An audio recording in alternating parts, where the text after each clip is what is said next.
Nouvelle journée d'activité pour le chef de l'État. Sur sa table de travail, le dossier de la lutte contre la corruption. Avec le représentant résident du PNUD qu'il reçoit à son cabinet, le fléau focalise l'entretien, particulièrement les stratégies et les moyens de l'éradiquer. On a discuté maintenant la ratification de stratégie de la lutte contre la corruption.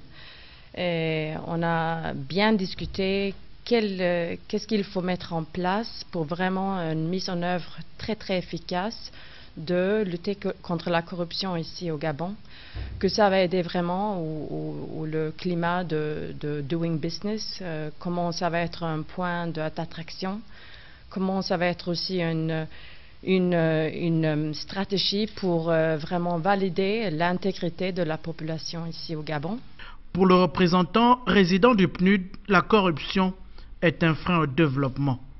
Et c'est ici vraiment les ressources qui fuient à cause de la corruption, ça on peut investir dans le développement du pays. Le programme des Nations Unies pour le développement apporte son appui au Gabon pour la concrétisation de sa politique de croissance et de ses ambitions. Il y a une très grande vision. On a le Gabon émergent. On a aussi la vision du président, du premier ministre, du gouvernement. Et avec cette vision, on est déjà avancé. Maintenant, il faut vraiment mettre les ressources, il faut développer la capacité pour la mise en œuvre de cette vision.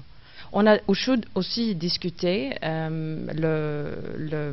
nécessité d'avancer sur la décentralisation financière et économique, et aussi comme la décentralisation du système de santé, pour vraiment avoir un développement très fort et accéléré dans les indicateurs sociaux.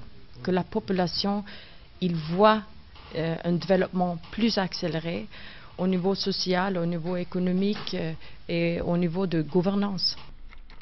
Créé en 1965, le PNUD a pour mission première de lutter contre la pauvreté.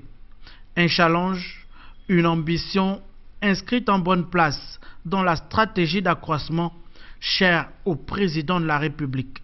Pour une gouvernance encore plus forte, une administration publique plus efficace et favorable à l'amélioration du développement humain dans notre pays.